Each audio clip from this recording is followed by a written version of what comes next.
आज की कहानी एक रिव्यू रिपोर्ट की है। इस रिपोर्ट ने कनाडा में तहलका मचा दिया है। रिपोर्ट में ऐसा क्या है, ये जानने से पहले एक प्रेस कॉन्फ्रेंस का किस्सा सुन लेते हैं। इस प्रेस कॉन्फ्रेंस में कनाडा के डिफेंस सेक्टर की सबसे ताकतवर महिला बैठी थी, कनाडा की रक्षा मंत्री अनीता आनंद। उनके सामने क्या क्या कहा गया। यौन अपराध के मामलों में मिलिट्री कोर्ट का इतिहास बेहद घटिया रहा है। इसने सेना की क्षमता, अनुशासन और मनोबल बढ़ाने के लिए कुछ भी नहीं किया है। कोर्ट ने हालात को और बिगाड़ा ही है। कनाडाई सैनिकों को दुश्मनों की तुलना में अपने ही साथियों से अधिक खतरा रहता है। कनाडा आर्म फोर्सेस CAF को अपने काम पर ध्यान देना चाहिए। जो काम दूसरे लोग बेहतरी और प्रभावी तरीके से कर सकते हैं, उसमें सेना को टांग नहीं अड़ाना चाहिए। समस्या विकराल होती जा रही है। सेना में बदलाव लाने का समय आ चुका है।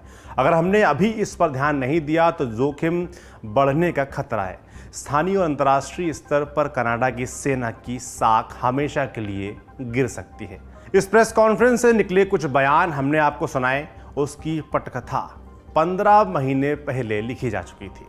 फरवरी 2021 में ग्लोबल न्यूज़ ने कनाडा आर्मी में सेक्स क्राइम पर पहली रिपोर्ट पब्लिश की। इसके बाद कई और पीड़ित अपनी अपनी कहानी लेकर सामने आने लगे। इससे सेना और सरकार पर दबाव बढ़ा। दबाव बढ़ने के बाद तत्कालीन रक्षा मंत्री हरजीत सज्जन ने मामले की समीक्षा कराने का ऐलान किया। इस काम के लिए कनाडा सुप्रीम कोर्ट की पूर्व जस्टिस लुइस आर्बोर को बुलाया गया। आर्बोर इंटरनेशनल कोर्ट ऑफ जस्टिस में बतौर प्रोसिक्यूटर भी काम कर चुकी थी। उनका अनुभव इस काम के लिए एकदम सटीक था। आर्बोर को कई चीज़ों का पता लगाने के लिए कहा गया।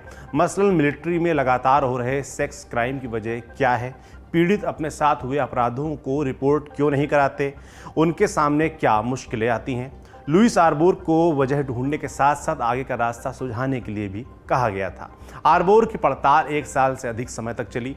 30 मई को उन्होंने अपनी रिपोर्ट रिलीज कर दी। इसी मौके पर आयोजित प्रेस कॉन्फ्रेंस में आर्बोर अनीता आनंद के साथ बैठी थी। तो आज हम जानेंगे लुइस आर्बोर की रिपोर्ट से और क्या क्या पता चला है। कनाडा की सेना में सेक्स क्राइम का इतिहास क्या रहा है और इस रिपोर्ट से कनाडा की सेना पर क्या असर पड़ेगा।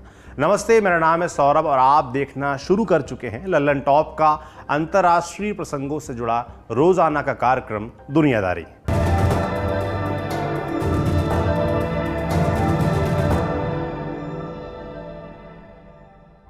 आज बात कनाडा की सेना में हुए सेक्स क्राइम पर होगी। पहले बैकग्राउंड जान लेते हैं। जनवरी 2021 की बात है। कनाडा आर्म फोर्सेस के शीर्ष नेतृत्व में फेरबदल हो रहा था। Chief of defence staff CDS का पद कनाडा की मिलिट्री में सबसे बड़ा है। जनवरी 2021 में जनरल जोनाथन वांस का कार्यकाल पूरा हो गया। उनकी जगह पर एडमिरल आर्ट मैकडोनाल्ड को CDS बनाया गया। अपने पहले ही संबोधन में मैकडोनाल्ड ने माफ़ी मांगी। बोले, सेना में जिन लोगों के साथ भी यौन अपराध हुए हैं, मैं उनके प्रति शर्मिंदा हूं। उन्होंने ये भी कहा कि सेना में माहौल बेहतर बनाने की कोशिश की जाएगी। इस संबोधन के 3 हफ्ते बाद ग्लोबल न्यूज़ ने एक रिपोर्ट पब्लिश की। तब पता चला कि पूर्व CDS जोनाथन वांस के ऊपर 2 महिलाओं ने यौन शोषण का आरोप लगाया है। दोनों महिलाएं सेना में उनकी जूनियर थीं। एक महिला सैनिक को वांस से बच्चा भी हुआ। उसने बाद में सांसदों के सामने बयान दिया कि वांस ने बच्चों का खर्च उठाने से मना कर दिया। वांस ने यह धमकी भी दी कि उन्हें कोई छू नहीं सकता, पूरी सेना उनकी मुट्ठी में है। जब मीडिया में जानकारी आई तो बवाल हुआ। उस समय के CDS एडमिरल मैकडोनाल्ड ने एक इंटरनल मैसेज भेजा। इसमें कहा गया कि वांस पर लगे सभी आरोपों की पूरी जांच करवाई जाएगी। कुछ दिनों के बाद ग्लोबल न्यूज़ ने एक और रिपोर्ट पब्लिश की। इसमें यह पता चला कि 2015 में मिलिट्री पुलिस वांस पर लगे आरोपों की जांच कर चुकी है, लेकिन जांच का नतीजा शून्य रहा। वांस के ऊपर कोई चार्ज नहीं लगाया गया। वांस 5 साल से अधिक समय तक मिलिट्री में सर्वोच्च पद पर रहे। इस दौरान उनके ऊपर कोई उंगली नहीं उठी। लेकिन फरवरी 2022 में सब बदल चुका था। पीड़ित महिलाओं ने लड़ने का फैसला कर लिया था। वांस का केस दोबारा से खुला। तत्कालीन CDS एडमिरल मैकडोनाल्ड न्याय के लिए पूरा सपोर्ट दिखा रहे थे। तभी एक और चौंकाने वाली जानकारी सामने आई। मालूम चला कि खुद मैकडोनाल्ड के ऊपर सेक्स क्राइम के एक केस में इंटरनल जांच चल रही है। खबर बाहर आई तो मैकडोनाल्ड ने अपने पद से इस्तीफा दे दिया। वो सिर्फ 40 दिनों तक पद पर रहे। मैकडोनाल्ड के इस्तीफे के कुछ दिनों के बाद एक और इस्तीफा हुआ, लेफ्टिनेंट कर्नल इलिनोर टेलर का। टेलर कनाडा आर्मी की सबसे रसूख वाली महिलाओं में से थीं। उन्होंने अपनी चिट्ठी में लिखा, मैं सेना में यौन अपराधों की जांच से तंग आ चुकी हूं। दुर्भाग्य ये है कि इसमें कुछ भी आश्चर्यजनक नहीं है। मैंने अपने पूरे करियर में देखा है कि किस तरह से यौन शोषण के लिए पावर का इस्तेमाल हुआ है। टेलर का इस्तीफा टर्निंग पॉइंट साबित हुआ। इसके बाद सेक्स क्राइम के पीड़ित अपनी कहानी लेकर दुनिया के सामने आने लगे। धीरे धीरे इसने पूरी सेना को चपेट में ले लिया। टेलर के इस्तीफे के बाद कम से कम 9 टॉप मिलिट्री अफसरों का नाम सेक्स क्राइम से जुड़ा है। उनमें से कुछ के खिलाफ जांच शुरू की गई, कईयों को जबरदस्ती पद से हटाया गया, जबकि कुछ को जबरन रिटायर कर दिया गया। इन सब के बावजूद लोगों का गुस्सा कम नहीं हो रहा था। सबसे बड़ी बात, पीड़ितों को सही न्याय नहीं मिल पा रहा था। सरकार पर माफी मांगने का दबाव भी था। इसी क्रम में दिसंबर 2021 में रक्षा मंत्री अनीता आनंद, CDS वायने एरे और डिप्टी डिफेंस मिनिस्टर जोडी थॉमस जनता के सामने आए। उन्होंने सबसे माफी मांगी। डिफेंस मिनिस्टर ने कहा, सिस्टमैटिक फेलियर के चलते अनगिनत लोगों का जीवन प्रभावित हुआ है। ये हमारी सेना, हमारे मंत्रालय और हमारी सरकार की असफलता है। ये दाग हमारे ऊपर हमेशा चस्पा रहेगा। कनाडा की सेना में सेक्स क्राइम, नस्लभेद, समलैंगिकों से दुर्व्यवहार का लंबा इतिहास रहा है। 2015 में जारी एक रिपोर्ट के मुताबिक मिलिट्री में 25% से अधिक महिलाओं का यौन शोषण हुआ। इनमें से सिर्फ 23% महिलाओं ने घटना की जानकारी दर्ज कराई और सिर्फ 7% ने मिलिट्री पुलिस में रिपोर्ट फाइल की। यह आंकड़ा सेना के लोगों की अपने ही सिस्टम पर भरोसे की असली कहानी बयां करते हैं। आज हम ये कहानी क्यों सुना रहे हैं? जैसा कि हमने एपिसोड की शुरुआत में बताया, सेना में यौन अपराधों पर बनी रिव्यू कमेटी ने अपनी रिपोर्ट पेश कर दी है। रिव्यू की जिम्मेदारी पूर्व जस्टिस लुइस आर्बोर को सौंपी गई थी। उन्होंने अपनी रिपोर्ट में 48 सुझाव दिए हैं। सरकार ने कहा है कि 17 सुझावों को तुरंत लागू कर दिया जाएगा, बाकी सुझावों पर विचार किया जाएगा। सरकार एक एक्सटर्नल मॉनिटर की नियुक्ति भी करेगी। लुइस आर्बोर की रिपोर्ट कनाडा आर्मी में यौन अपराधों की जांच से जुड़ी चौथी रिपोर्ट है। इसके बावजूद कोई बड़ा फेरबदल देखने को नहीं मिला है। यौन अपराध बदस्तूर जारी हैं। जानकारों का कहना है कि पूरा दारोमदार सेना और सरकार पर है। इस जिम्मेदारी की वे पीड़ितों को किस नज़र से देखते हैं और क्या वे अपना दामन साफ रखने के लिए तैयार हैं। इस कोशिश के दौरान कई जमी हुई जड़ों को भी हिलाना होगा। देखना दिलचस्प होगा कि आर्बोर की रिपोर्ट के बाद क्या बदलता है। इस मामले पर हमारी नज़र बनी रहेगी। जो भी अपडेट्स होंगे उन्हें हम आप तक पहुंचाते रहेंगे। ये था हमारा बड़ी खबर सेगमेंट। अब सुर्खियों की तरफ चलते हैं। पहली सुर्खी पाकिस्तान से है। पाकिस्तान से कई अपडेट्स हैं, एक एक कर जान लेते हैं। पाकिस्तान सरकार और तहरीक-ए-तालिबान पाकिस्तान TTP के बीच सीज फायर की अवधि बढ़ाने पर सहमति बन गई है। डॉन की रिपोर्ट के अनुसार दोनों पक्ष अनिश्चितकाल तक संघर्ष विराम पर राजी हो गए हैं। ये बैठक अफगानिस्तान की राजधानी काबुल में चल रही थी।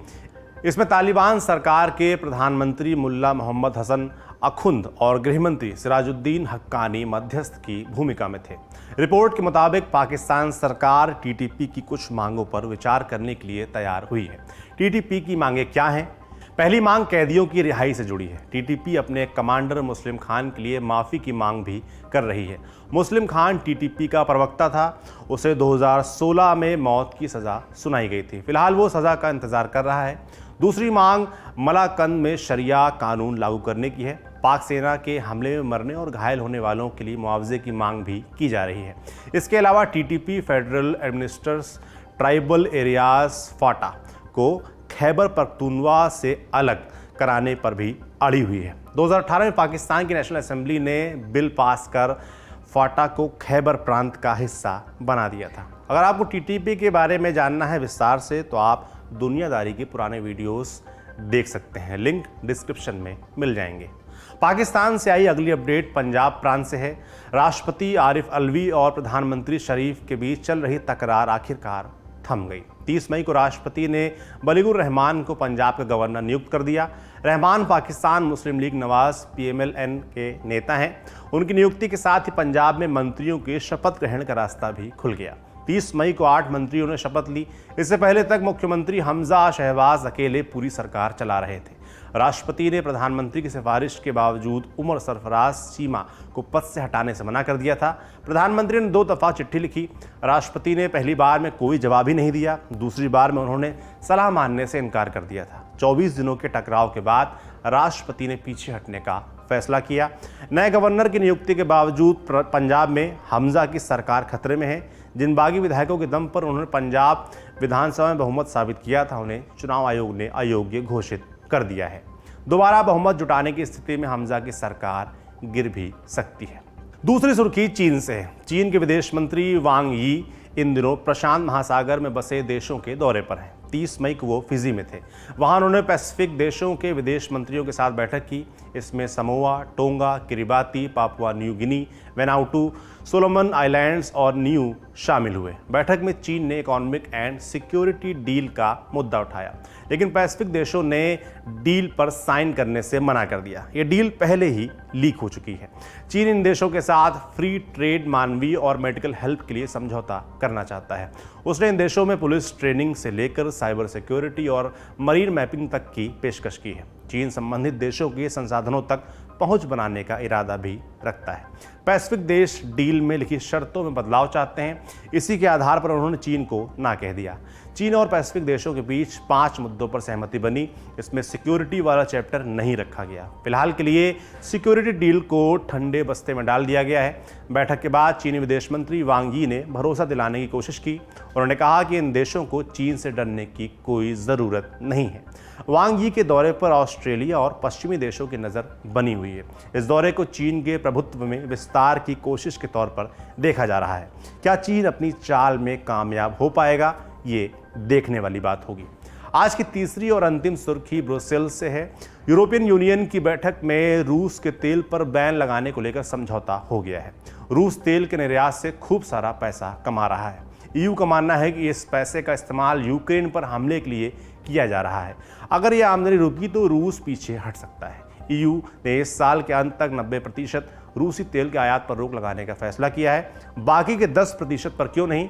इसके पीछे हंगरी, स्लोवाकिया और चेक रिपब्लिक हैं। दरअसल ये देश पूरी तरह से रूसी तेल पर निर्भर हैं। उन्हें रिप्लेसमेंट तलाशने में लंबा समय लगेगा।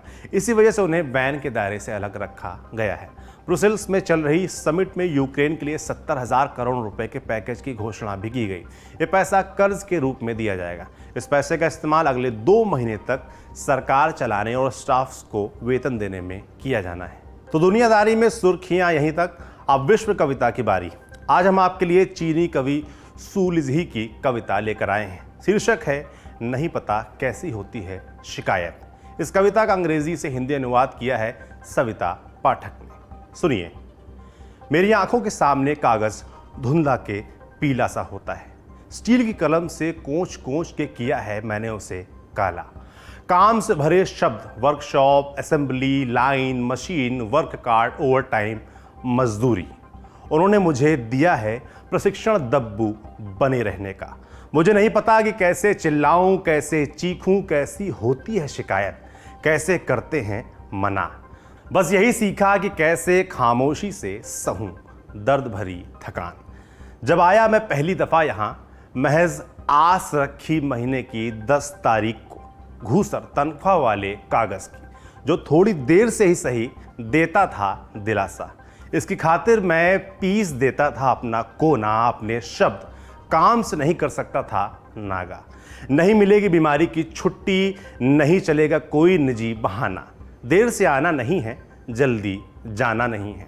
असेंबली लाइन में खड़ा मैं सीधा लोहे के छड़ माफिक, हाथ जैसे हवा में उड़ रहे हों। ना मालूम कितने दिन, कितनी रातें, क्या मैं ऐसे खड़े खड़े सो गया। आज का दुनियादारी यहीं पर समाप्त होता है। कल फिर मुलाकात होगी। इसी उम्मीद के साथ विदा लेता हूं। शुक्रिया। शुभ रात्रि।